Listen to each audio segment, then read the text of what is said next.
Jack, you worked with King Charles for 21 years at Highgrove House.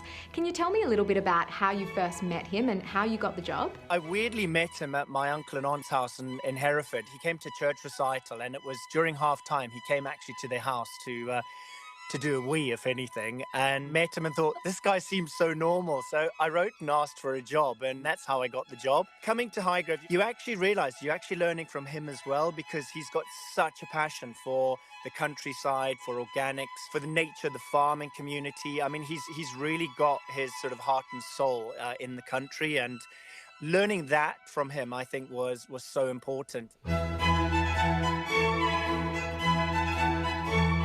You mentioned learning so much from him directly, but how hands-on was he in the kind of day-to-day running of the gardens? Oh, completely. All the time. He was very hands-on. So yes, he goes to London, and yes, he goes on tours, but every week he was wanting to know what's going on in the gardens. We would have to send reports every week of this has happened, that's happened. Not only would he read them, he would come back with, what about this? Has this been done? Oh, also, we need to work out what we're going to do in 3 months. So he was very much on the ball all the time. And then when he was at home, you would suddenly find him weeding a border or pulling out nettles. I remember when I was on honeymoon with them, I was actually planting trees with the kings. I know then he was the prince, but it was just an amazing experience.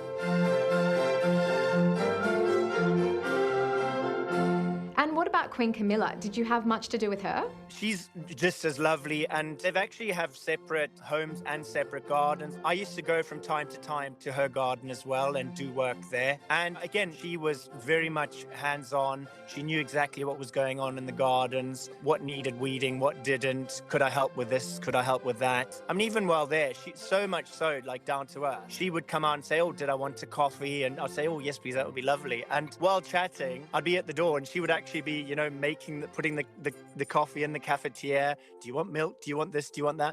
Not getting somebody else to do it, but actually doing it by herself for me, which I thought was amazing.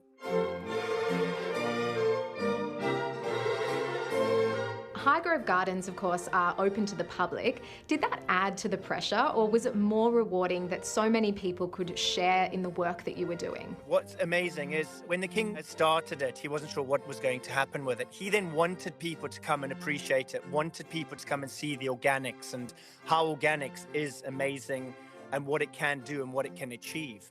And Highgrove was a really good showcase for that. So he started bringing in tours that were, if you can say, a little bit more private. There are other gardens that you can work at that don't have that same fulfillment, that you do get the fulfillment from visitors. But with Highgrove, we're lucky. We had it from the actual family and we had it from visitors. So it was sort of a double whammy for us. On the day, it's not going to go, is it? Do you think that Prince William will continue his father's passion for gardening when he becomes king? I do believe that he will become more and more interested in countryside management and gardens. Kate adores gardening. I don't see William taking over Highgrove. I think it will just become a charitable organisation that will continue to run Highgrove once William becomes king. I'm not quite sure whether the house might turn into something a little bit more of a tourist attraction, that you might get to see the lower floors of the house, a little bit like what we're starting to see in the different castles that the prince has as well now. How would you describe Highgrove House on the inside? I mean, were you really impressed? It is an amazing house. It's not as ostentatious as people would think. It's a Georgian-style home, and it is full of family photos. It's full of some beautiful art. It's full of antique rugs. It's just anything you would expect from a country home in England.